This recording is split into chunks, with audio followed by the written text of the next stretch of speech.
अस्सलाम वालेकुम, welcome back to my channel. आज मैं बनाने लगी हूँ बहुत ही मज़ेदार से दही बड़े। तो दही बड़े बनाने के लिए यहाँ पे मैंने जो है 1 कप दाल ले ली है, माश की दाल ली है और इसको मैंने ओवरनाइट भीगने के लिए छोड़ दिया था और ये अब अच्छे से फूल गई है दाल। तो अब इसको मैं जो हूँ चॉपर में डाल के इसको जो हूँ बारीक पीस लूँगी। बारीक पीसने मतलब दरदरा पीसना है इसको, ना बहुत ज़्यादा मोटा ना बहुत बारीक। तो मैं आपको उसको पीस के दिखाती हूँ और पीसते वक्त देखती हूँ उसमें कितनी ज़रूरत पड़ती है, फिर उस हिसाब से पानी शामिल करूँगी। ये देखिए दाल मैंने पीस ली है।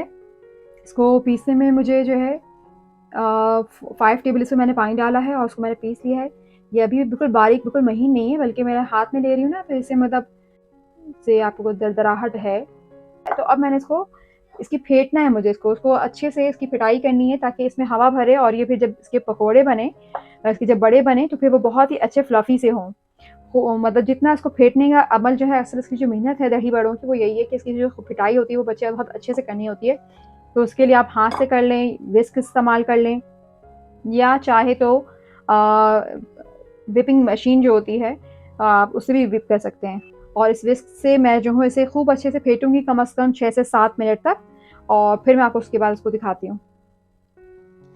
इसकी पिटाई करते हुए मुझे तकरीबन 6 से 7 मिनट हो चुके हैं और ख़ासा मुश्किल काम है विस्क से यहाँ से पिटाई करना। अगर आपके पास हैंड बीटर है तो बीटर से आप इसको फेंट लें तो वो काम आपका आधे के टाइम में हो जाएगा। अब इसमें खैर मैं इसमें डालूंगी थोड़े से मसाले, ठीक है।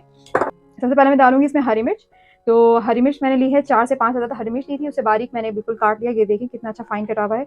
और साथ ही मैंने लिया है यहाँ पे अदरक, 1 से 1.5 इंच का टुकड़ा। आपको मतलब जितना जायके पे डिपेंड करता है कितना डालना चाहते हैं। तो ये मैंने इसको बारीक चॉप कर लिया है। तो हरी मिर्च और अदरक ये दोनों मैं इसमें डाल दूंगी। आप हरी मिर्च और अदरक को जो है वो साथ में पीस भी सकते हैं, लेकिन अगर आप इसको बारीक चॉप करके डालेंगे तो इसका जायका और ज़्यादा अच्छा आएगा। जब ये बाइट में आएगा तो वो आपको ज़्यादा टेस्ट देगा। अपने जायके के हिसाब से इसमें डाल दीजिए नमक, और साथ ही मैं ले रही हूँ यहाँ पे थोड़ी सी अजवाइन, हाफ टी स्पून शामिल करूँगी अजवाइन। तो मैं इसे मसल के डाल दूँगी। यहाँ पे अजवाइन और अदरक डालने का एक ख़ास मकसद ये भी होता है कि ये दाल जो है माश की वो खासी बादी होती है, इससे गैस्ट्रिक प्रॉब्लम हो सकती है, ब्लोटिंग हो सकती है। तो अगर अजवाइन और अदरक का यहाँ पे इस्तेमाल किया जाए तो वो इस मसले से बचा जा सकता है। तो अब ये सब चीज़ों को मैं अच्छी तरह से मिक्स कर लूँगी और 1-2 मिनट इसको मैं और फेंट लूँगी, ठीक है। अच्छा, ये अच्छे से फेंट गई है। इसकी एक निशानी ये भी होती है कि जैसे आप इसको मैंने जब पीसा था तो उसका रंग जो था वो लाइट क्रीम कलर का इसका रंग था, और अब फेंटते-फेंटते जो है ये बिल्कुल सफ़ेद रंग की हो गई है और इसका जो क्वांटिटी है वो भी थोड़ी-सी बढ़ गई है। तो अब ये तेल जो है हमारा गरम है और अब मैं इसको जो हूँ बड़ियाँ तलनी शुरू करूँगी। ये देखिए मैं इसको डालूँगी ना तो फ़ौरन ही ये ऊपर नहीं फ्लोट कर रहा, थोड़ा-सा नीचे बैठेगा और फिर 4 सेकंड के बाद ये ऊपर आ जाएगा। ये देखें ये ऊपर आ गया। दही बड़ों के लिए बनाने के लिए जब आप पकौड़ियाँ तलें, माश की दाल की पकौड़ियाँ तलनी है, तो इस बात का ध्यान रखना है, या दाल कोई सी भी दाल की आप पकौड़ियाँ तलें, तो इस बात का ध्यान रखें कि ना ही तेल बहुत ज़्यादा गर्म हो, ना ही बहुत कम गर्म हो। ज़्यादा गर्म होगा तो ऊपर से वो जो है आउटर सरफेस जो है वो उसकी क्रिस्प हो जाएगी और अंदर से दाल जो है कच्ची रह जाएगी। इसी तरह अगर आपने बहुत हल्का गर्म रखा तो बड़ियाँ जो हैं या जो पकौड़ियाँ जो हैं वो सारी ऑयल को पी जाएगा, ठीक है। तो मीडियम हीट पे रखना है, बहुत ज़्यादा तेज़ गरम नहीं होगा। तेज़ गरम हो जाए तो फिर आप बेशक चूल्हे को कम कर लें या थोड़ी देर के लिए बंद कर दें और फिर उसके बाद बढ़िया तलना शुरू करें। ये देखें मैंने 10 से 12 मिनट हो गए हैं इनको तलते हुए और इनमें बहुत ही अच्छा सा नाइस सा कलर आ गया है और बस अब मैं इनको निकाल लूँगी। गोल मैंने पकौड़ियाँ बनाई थी, ये गोल बनाई हैं। अब एक आँख मैं जो हूँ थोड़े से अब मैं बनाऊँगी डोनट्स के शेप के, तो इसके लिए मैं यहाँ पे जो हूँ, यहाँ मेरे पास पानी है। यहाँ पे मैंने एक कटोरी ले ली है, इसको पानी से इसके सरफेस को मैंने गीला कर लिया है। थोड़ा सा मिक्सचर लूँगी मैं माश की दाल का और इसके ऊपर रख करके बस इसको मैं थोड़ा समेट लूँगी और बीच में इसको मैं होल कर दूँगी, ठीक है। और इसको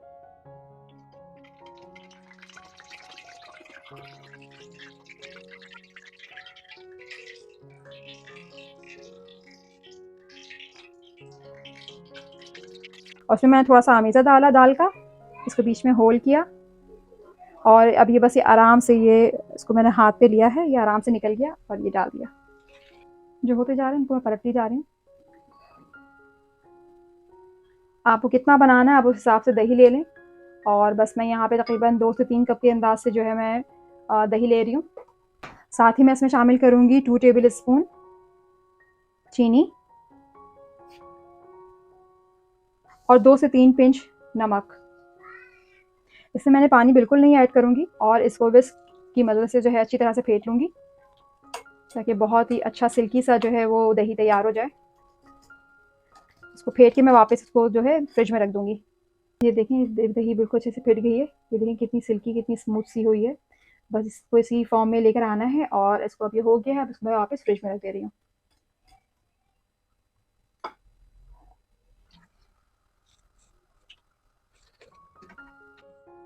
ये सारे मैंने जो है अपनी माश की दाल की पकौड़ियाँ निकाल ली हैं।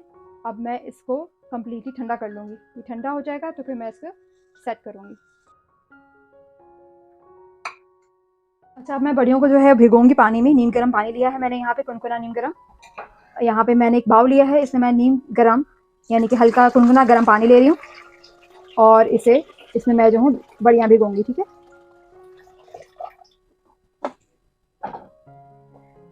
ये पानी इतना होना चाहिए कि आप आराम से अपना हाथ डुबा लें। ठीक है, ना बहुत ज़्यादा तेज़ गर्म और ना बहुत हल्का गर्म। और अब इसमें मैं डालूंगी नमक। मैं इसमें सारी अपनी जो बड़ियाँ हैं वो सारी भिगो दूंगी और इसको कम से कम अपने 15 से 20 मिनट तो छोड़ना है, लेकिन अगर छोड़ सकें तो इसको 1 से 2 घंटे इसको पानी में भीगने दें।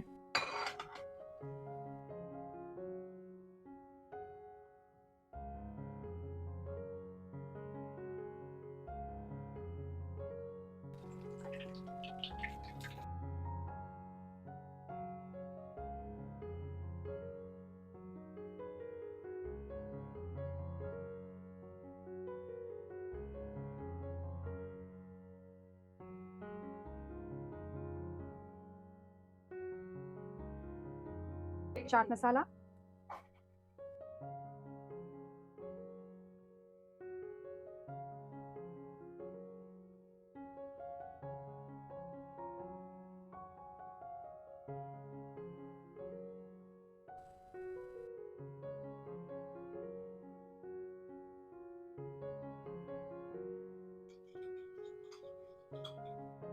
इसमें शामिल करूंगी कश्मीरी लाल मिर्च, थोड़ा सा काला नमक, चाट मसाला, थोड़ा सा चको करते हुए टमाटर और साथ में थोड़े से प्याज भी शामिल करूंगी। सी हरी चटनी, इमली की खट्टी मीठी चटनी,